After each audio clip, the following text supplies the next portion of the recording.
that becomes a problem. 100%. That becomes a big Totally problem. agree. I Totally agree. I want family values.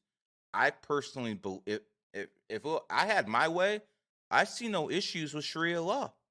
I see no issues with it except for maybe the jizya.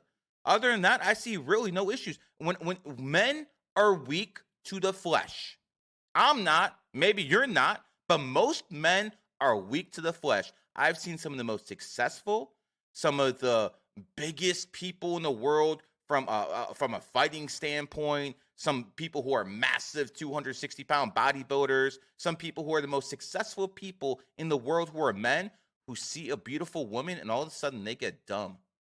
They see a Yeah. beautiful woman, and all of a sudden, all those morals and all those convictions they have go right the fuck out the window. Men are weak to the flesh. So when I see the Quran advocating for hijabs and things of that nature, I understand personally that's not to suppress women. I understand that as that's a way to keep men in check. So, they don't see some beautiful woman and all of a sudden they start, maybe having an affair with her. Instead, that woman's going to be covered up. They're going to go home and they're going to fuck their fucking wife instead. That's the way I look at it. Other people have a different perspective.